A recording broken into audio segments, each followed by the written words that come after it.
আসন্না trust, সুন্নাতে উদ্ভাসিত জীবনের জন্য। এটা আপনি বুঝবেন, আপনার মনে যেন অহংকার না থাকে। অহংকারী হৃদয় আল্লাহ পছন্দ করেন না। অহংকারী শয়তানের পতনের মূল। আমার পানাহার, পোশাক, চাল চলন, কোনো কিছুতেই যেন অহংকার না আসে। অহংকারটা কি? সাহাবায়ে কেরাম রাসূলুল্লাহ সাল্লাল্লাহু আলাইহি ওয়াসাল্লাম যখন অহংকারের ব্যাপারে অনেক কথা বললেন, আল্লাহ তাআলা বলছেন আল কিবরিয়া উ রিদাই, অহংকার আল্লাহ বলছেন আমার ভূষণ। পৃথিবীতে অহংকার, এই মহাবিশ্বে অহংকার করার অধিকার একমাত্র আল্লাহর। ফামান নাযানি ফি রিদাই আলকাইতুহু ফিন্নার, যদি কেউ আমার এই অহংকারের চাদর ধরে টান দেয়, নিজে অহংকার করতে যায়, আল্লাহ তাআলা বলছেন যে আমি তাকে জাহান্নামে ছুঁড়ে ফেলে দিই।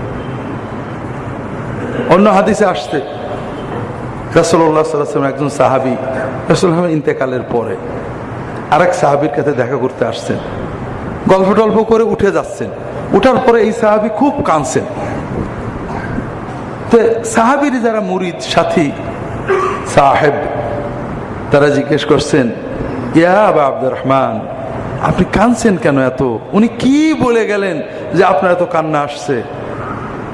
উনি বললেন যে উনি আমাকে বলেছেন, রাসূলুল্লাহ সাল্লাল্লাহু আলাইহি ওয়াসাল্লাম বলেছেন, লা ইয়াদখুলুল জান্নাতা মান কানা ফি কলবিহি মিসকালু দাররাতিন মিন কিবর, যার অন্তরের ভিতরে সামান্য পরিমাণ অহংকার থাকে, ওই ব্যক্তি জান্নাতে যেতে পারবে না। আমার একটা রোগ আছে ভাই, আমি যখন কোরআন বা হাদিসে পড়ি, যার অন্তরে অহংকার আসে, যার অন্তরে অহংকার থাকে, সে জান্নাতে যেতে পারবে না, চট করে আমার মনে হয় যে আমার বিশ্ববিদ্যালয়ের অমুক প্রফেসর, ও জান্নাতে যেতে পারবে না, ওর খুব অহংকার। যখন আমি পড়ি যে লোভ থাকলে জান্নাতে যেতে পারবে না বা জান্নাতে যাওয়ার অসুবিধা হবে, তখন আমার চট করে মনে হয় অমুক হুজুর খুব লোভ, ও জান্নাতে যেতে পারবে না।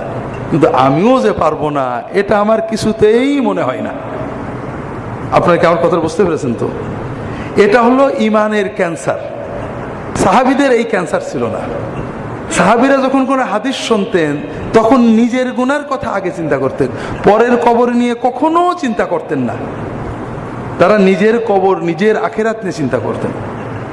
আমি আব্দুল্লাহ জাহাঙ্গীর হুজুর মানুষ, আপনারা মাঝে মাঝে ডাকেন, দাওয়াত দেন, জানাজা পড়াতে যাই, কবর দিতেও অনেক সময় যাই। যদিও একজন আমাকে বলছে যে ভাই আপনি খুব সুবিধা করেছেন, আপনি দাওয়াত টাওয়াত যান না, এতে সাবঅর্ডিনেট মাওলানাদের দাওয়াত এত বেড়েছে যে তারা সময় দিতে পারছে না। তা আমি এমনি দাওয়াতে কম যাই। তো তারপরেও তো মাঝে মাঝে আপনার দাওয়াত টাওয়াত দেন, হয়তো কবর দেওয়ার সময় গেলাম, জানাজায় থাকলাম, দাফন করলাম। আপনারা কি দেখেছেন কবর দেখে আমার কোনদিন কান্না আসে? কোনোদিন কান্না আসে না। কারণ আমি কবরের আযাবের সব জানি, কিন্তু আমি জানি কবরে আযাব হবে, মন্ত্রী মিনিস্টার আমার বিরুদ্ধে, আমাকে যারা রাগ করে, অমুক দল, আমার যে কবরে আযাব হবে আমার মনেই হয় না। তার চোখে পানি আসবে কি করে? আমার মনে হয়, আমার মনের অবস্থা এই যে আমি হুজুর মানুষ, আমার জন্য তো জান্নাত কনফার্ম। কবরে আযাব হলে ওদের হবে, আমার কেন হবে? এই জন্য কবর দেখলেও, দাফন করলেও আমার কিন্তু চোখে পানি আসে না। ওসমান রাদিয়াল্লাহু তাআলা আনহু কবর দেখলে বেহাল হয়ে যেতেন, অস্থির হয়ে যেতেন। তার সাথীরা প্রশ্ন করলো, ইয়া আমিরাল মুমিনিন, আপনি কবর দেখলে বেহাল হন কেন? তিনি বলেন যে রাসূলুল্লাহ সাল্লাল্লাহু আলাইহি ওয়াসাল্লাম বলেছেন, আল কবরু আউয়ালু মানজিলাতিন মিন মানাজিলিল আখিরাহ, ফাহুয়া ইম্মা রাউদাতুম মিন রিয়াদিল জান্নাহ ওয়া ইম্মা হুফরাতুম মিন হুফারিন নার। কবর হলো আখিরাতের প্রথম স্টেশন, প্রথম ঘাঁটি। কবর হয় জান্নাতের বাগান হবে, নইলে জাহান্নামের গর্ত হবে। ওসমান বলেন যে আমি যখনই কোনো কবর দেখি আমার ভয় হয়, আমিও তো কবরে যাব, আমার কবরটা কি জান্নাতের বাগান হবে না জাহান্নামের গর্ত হবে, এই দুশ্চিন্তায় আমার অস্থির হয়ে যায়।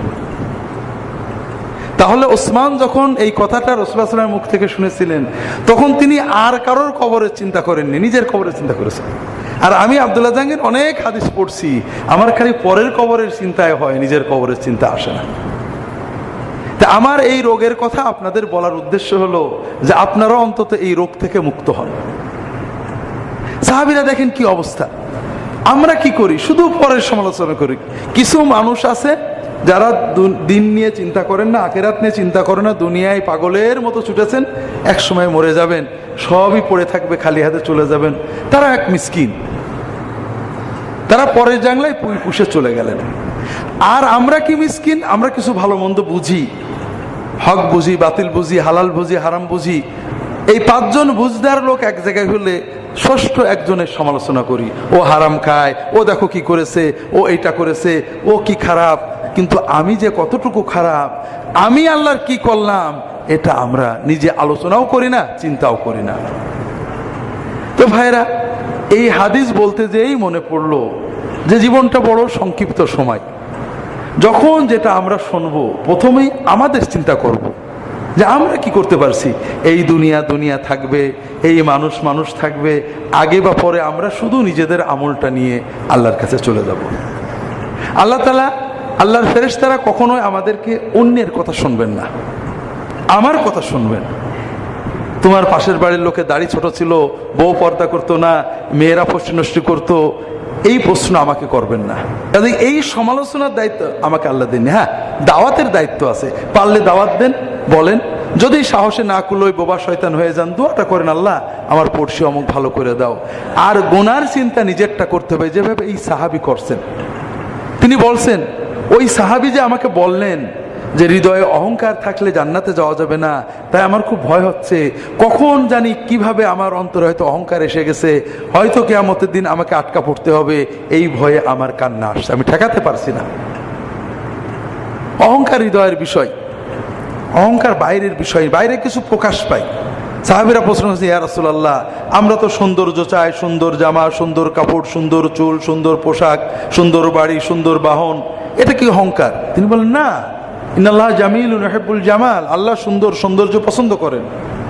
অহংকার হলো বাতারুক হক ওয়া গামতুন নাস, অহংকার হল হৃদয়ের ভিতরে নিজেকে অন্যের চেয়ে বড় মনে করা। আর এই বড় মনে করার প্রকাশ হলো যে মানুষকে ছোট মনে করা, মানুষকে অবজ্ঞা করা, মানুষের প্রতি হেয় মনোভাব নিয়ে মনে রাখা বা তাকানো, আর সত্যকে গ্রহণ করতে কষ্ট লাগা। এই জন্য ভাইয়েরা, অহংকার আমাদের ব্যক্তিগত অনুভূতি। আপনি হাসপাতালে বসেছেন, বাসে বসেছেন, পাশে একজন, আমি যেমন বসেছি, আমার পাশে একজন হুজুর বসেছে, হুজুরের জামাটা ছেঁড়া, নাকে পানি পড়ছে, অথবা কিছু জয়ীফ হাদিস বলছে। আমি বলছি, দেখো কি সব এই অভদ্র হুজুররা ইসলামটা শেষ করে দিল, এটা হলো আমার মহাপাপ।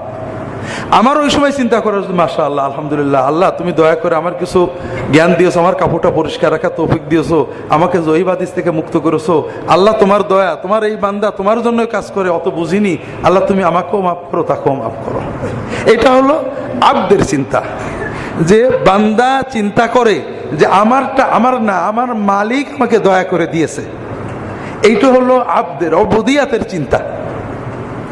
এটা যদি আপনার থাকে, আপনার যা আছে, আপনার টাকা আছে, ছেলে পেলে বড় লোক আছে, ক্ষমতা আছে, খাদ্য বেশি খাচ্ছেন, আপনি ভালো আছেন, যাই আছে, আপনি যখনই বুঝবেন এটা মালিকের দেওয়া, আল্লাহ তুমি দয়া করে দিছো, আর অহংকার থাকলো না। আর যখনই আপনি মনে করলেন এটা আমার, আমি এই সময়ে এই চেষ্টা করছিলাম, এই ভোটটা করছিলাম, এই কাম করছিলাম বলে আজকে আমার এত, তার মানে আপনি শয়তানের খপ্পরে পড়ে গেছেন। আপনার সব কিছুর পরেও আপনি যে নেয়ামতে আছেন সেটা নাও থাকতে পারতো। আপনি যেটুকু করেছেন এটাও আল্লাহর দয়া, আপনি যেটা পেয়েছেন এটা আল্লাহর দয়া। এই জন্য অহংকার আপেক্ষিক। অহংকার আপনার অন্তর থেকে দূর করবেন। এটা দূর করার উপায়, সকল নেয়ামতকে আল্লাহর দেওয়া মনে করা। আল্লাহ আমাদেরকে খড়ম পড়ে জঙ্গলে থাকতে বলেননি। রাসূলুল্লাহ সাল্লাল্লাহু আলাইহি ওয়াসাল্লাম বলছেন যে একজন ব্যক্তি খেতে পায়নি, মুমিন, সে সবর করে, যে আল্লাহ তুমি কষ্ট দিয়েছো, এর ভিতর নিশ্চয় ভালো, তুমি কাটিয়ে দাও, সবর করে যেমন সওয়াব পায়। একজন যে আল্লাহকে আল্লাহ অনেক দিয়েছেন, আল্লাহর নিয়ামত ভোগ করে শুকর করেও সে ওই রকম সওয়াব পেয়ে যায়। কাজে আপনার অবস্থায় আপনি অন্তরটাকে আল্লাহর দিকে রাখবেন, তাহলেই অহংকার থেকে মুক্ত হতে পারবেন। অপচয় আপেক্ষিক ব্যাপার। আপনার সামাজিক স্ট্যাটাসে আপনি পোশাকটা পরবেন, এটা আল্লাহ রাসূল সাল্লাল্লাহু আলাইহি ওয়াসাল্লাম বলেছেন। আল্লাহ তাআলা কাউকে যদি মর্যাদা, সম্পদ, সম্মান দেন, আল্লাহ চান যে তার চাল চলন, পোশাক আশাক এটা প্রকাশ পাক। কাজে আপনার টাকা পয়সা আছে, আপনি ছেঁড়া কাপড় পরে বেড়াচ্ছেন, এটা বলেন না আল্লাহ। তবে বানাহার পোশাক আশাকে অহংকার হলো, অপচয় হলো যে আপনার হৃদয়ে ঢুকে গেছে। আপনি একটা ছিঁড়া জামা পরে বাইরে গেলে হঠাৎ দেখেন ছিঁড়া, বারবার মানুষ দেখে ফেললো, তার মানে আপনার ভিতর অহংবোধ আছে। আপনি নতুন জামা পরলে যেমন আল্লাহর খুশি লাগে, ছিঁড়া জামা পরলো আলহামদুলিল্লাহ, কে দেখলো কি, এই অনুভূতি আপনারা তো হিট করে না, তাহলে বুঝবেন যে আপনার মন আল্লাহর দিকে গিয়েছে। রাসূলুল্লাহ সাল্লাল্লাহু আলাইহি ওয়াসাল্লাম মাঝে মাঝে অনেক দামি পোশাক পরেছেন, তো অধিকাংশ সময় খুবই সাধারণ পোশাক পরতেন। যখন পোশাক আপনার মালিক হয়ে যাবে, তখন আপনি পোশাকের দাস হয়ে যাবেন। আর আপনি যখন পোশাকের মালিক হয়ে যাবেন, ভালো পোশাক আল্লাহ তুমি আলহামদুলিল্লাহ, একজন দেখেছে আপনার গায়ে কি পোশাক আছে, এটা আপনাকে বিব্রত করে না। ভালো পোশাক পরলে আলহামদুলিল্লাহ, খারাপ পোশাকেও আলহামদুলিল্লাহ, তাহলে বুঝবেন আপনি পোশাকের মালিক, পোশাক আপনার মালিক না। ভ্যানে চললো আপনার যেমন লাগে, গাড়িতে চললো আপনার তেমনই লাগে। আপনি গাড়িতে চড়েন, আজকে ভ্যানে যাচ্ছেন, মানুষজন দেখে ফেললো, তাহলে বুঝতে হবে গাড়ি আপনার মালিক, আপনি গাড়ির মালিক না। তো এই জন্য অন্তরটাকে আল্লাহর সাথে জুড়লেই আমরা অপচয় এবং অহংকার থেকে বাঁচতে পারবো।